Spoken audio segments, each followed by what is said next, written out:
Good morning বন্ধুরা। আজকে দেখো সকাল থেকে বৃষ্টি, আজকে নবমী। তো এই যে কথাই আছে না যে মা দুর্গা চলে গেলে নাকি বৃষ্টি হয়, মানে মা দুর্গা বাপের বাড়ি থেকে কান্না করে যায়। তো দেখো ওরা সবাই চাটা বানিয়ে খাচ্ছে, আর আজকে আমি এখান থেকে ব্লগটা শুরু করলাম। ঠিক আছে, বৃষ্টি পড়ছে, সকাল থেকে বৃষ্টি পড়ছে, বৃষ্টি কমছেই না। ঠিক আছে, মা বোন চা খাচ্ছে, আর এইদিকে আমিও চা খাবো এখন।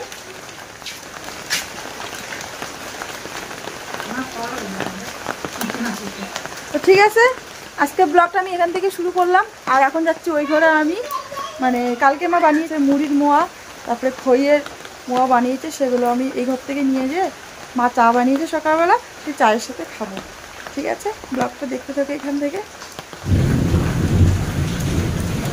এই যে দেখো কত সুন্দর সুন্দর মোয়া, পুজো মানে মোয়া মুড়ি এগুলো খেতেই হয়। তো নারকেল নাড়ুও বানায়, কিন্তু এবার একটু দেরি করে বানাবে, সেই সামনেই তো লক্ষ্মী পুজো, তো এর জন্য নারকেল নাড়ুটা লক্ষ্মী পুজোর জন্যই বানাবে। আর এমনিতে না সবার মানে গলা ব্যথা কাশি একদম ঠান্ডা লেগে গেছে, তো নারকেল খেলে তো এমনিতেই মানে ঠান্ডা সর্দি বেশি লাগে, বিশেষ করে আমার। এর জন্য মাকে বলছি কি বানানোর দরকার নেই, দুদিন পরে করো। ঠিক আছে, তো এই যে ছোটো বাটির মধ্যে এটাতেই আমার হয়ে যাবে, কারণ আমি খুব কম খাই এগুলো, খুব ভালোবাসি না একটা খেতে। তো সকালবেলা যেহেতু মা চা বানিয়েছে, ভাবলাম যে না দুটো দিয়ে খাই। তো আমি দুটোই নিলাম খাওয়ার জন্য, কিন্তু তারপরে ভাবলাম আমার ছেলে আছে, ছেলেকে ভালোবাসে খেতে, তো ওদেরকেও দুটো দিব এখন। আর আমাদের রান্নাঘরটা একটু দূরে আছে, তাই না এ ঘর থেকে বৃষ্টি আসলে এ ঘর থেকে ও ঘরে যেতে একটু অসুবিধা হয়ে যায়। দেখো মা কিন্তু বারান্দায় রান্না করে। নে একটা একটা করে নে, একটা একটা একটা একটা একটা আর না ওইটা না, একটা দাও, একটা দাও, দেখছো দেখছো, একটা দাও, একটা খাও।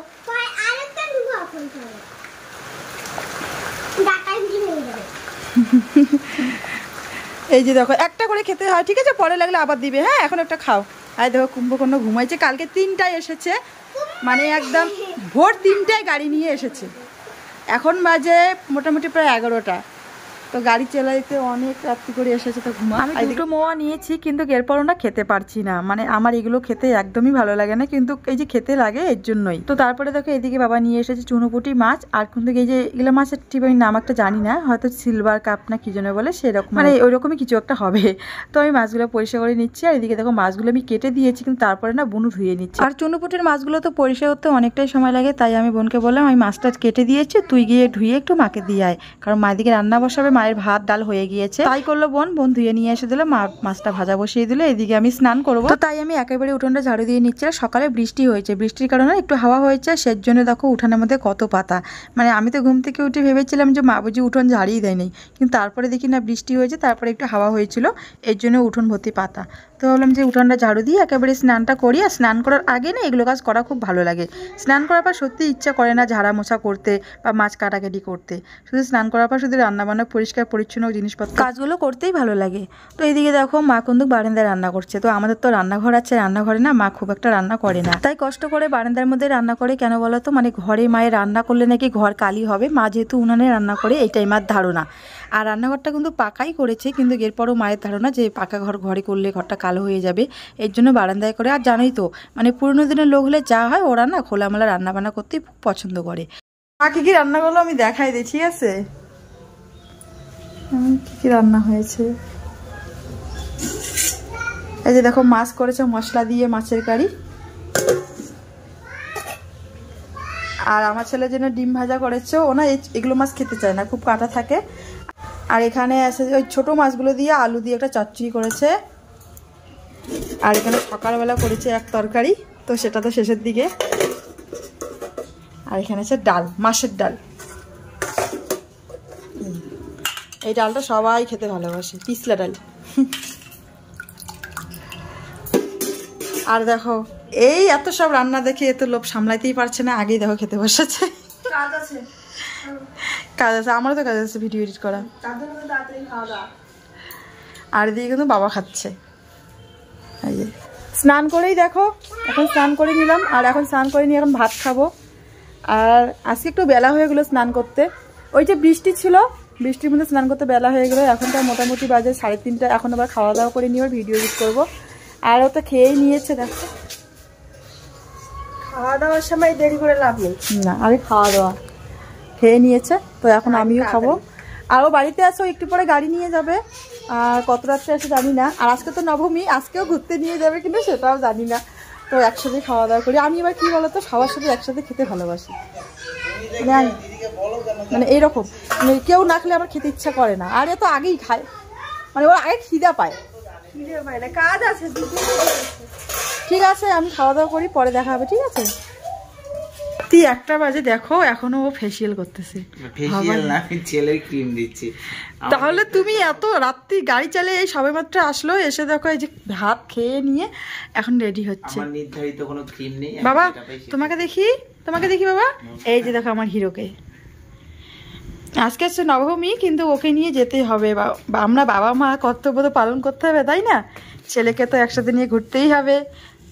কালকে হচ্ছে বিজয়া দশমী, কালকে আবার কি ঘুরবো। তো দেখো এই যে শাড়িটা আমি পরে নিয়েছি, আর বিছানা ঘর দুয়ারে খুব অবস্থা খারাপ, এসে সম্পূর্ণ ঠিক করব, ঠিক আছে? ওখানে গিয়ে দেখা হচ্ছে। আর শাড়িটা পরে নিয়েছি, অবশ্যই না দেখতে পারবেই সম্পূর্ণ, মানে কেমন লাগছে আমাকে। তো একেবারে দেখো রাত্রেবেলা ভিডিওটা আমি অন করলাম, সারাদিনে এত ব্যস্ততার মধ্যে মানে হয়নি, ঠিক আছে? এখন আমরা ঠাকুর দেখতে যাচ্ছি, তোমরা ব্লগটা দেখতে থাকো। তো ওই যে বললাম আমার হয়েছে, কিন্তু ওর হয়নি এখনো, কিন্তু দেখো শু পড়তেছে। আর ছেলে আমার হয়ে গেছে। তোমাকে ওটাই ভালো লাগছে বাবা, ওটাই সুন্দর লাগছে। পুজোর দিন কটাও সেই শান্তিভাবে ঘুরতে পারি না। দেখো আমার বর এই কয়টা দিন একদম এমনভাবে গাড়ি চালিয়ে চলো, ভোর একদম 3টা 4টা 5টা এমন করে বাড়ি ফিরছিল। আর আজকে দেখো নবমী, কিন্তু আজকে তো বেরোতেই হবে। সেই ছেলের নতুন ড্রেসটা কিনেছিলাম, তো ওই ড্রেসটা তো পরাতে হবে ছেলেকে, তো তাই বেরিয়ে পড়েছি। আর ও কিন্তু বাড়িতে এসেছি 1টায়, খাওয়া দাওয়া ও করে নিয়ে, আমি খাওয়া দাওয়া করে নিয়ে এখন কিন্তু মানে বাড়ি ফিরতে ফিরতে আমরা মোটামুটি 5টার দিকে বাড়ি ফিরছিলাম।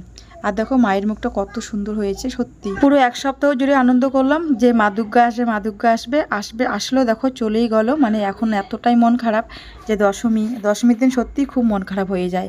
মন না চাইলেও মাকে বিদায় দিতেই হবে, এটা হচ্ছে বিধির বিধান হয় যে 365 দিন পর মা 5 দিন পুজো নিয়ে সবাইকে কাঁদিয়ে চলে যাবে। সত্যি মন না চাইলেও কিছু করার নেই। এই জায়গার প্যান্ডেলটা খুব সুন্দর হয়েছে। আমি প্রথম দিন মানে সপ্তমীর দিন ছেলেকে নিয়ে ঘুরতে এসেছিলাম, আমার মা, বোন আর বোনের মেয়েটা আমার ছেলে। তো ওই দিন না এখানে আসতে পারিনি, এই মন্দিরটা অনেকটাই দূরে ছিল, তাই ভাবলাম বাচ্চা কাচ্চাকে নিয়ে যাবো, যেহেতু রাস্তাটাও দূরে ছিল তাই আর আসা হয়নি। তো আজকে এসেই পড়েছি। একটা ঠাকুর দেখতে না দেখতে নাকি ছেলের আমার খিদা পেয়ে গেল। চাউমিন নিয়ে বসেছে এখন রাত্রি 2টোর দিকে। চাউমিনটা একদম তেল কম, মশলা দেয়নি বলতে, ওকে দিয়ে দিল। এরপরও তো একটু নাহলে একটু এফেক্ট পড়বেই। গরম আছে, ঠান্ডা হোক। এই নোংরা মধ্যে মুঠো লাগে না, টেবিলের মধ্যে মুঠো লাগছে তোমার।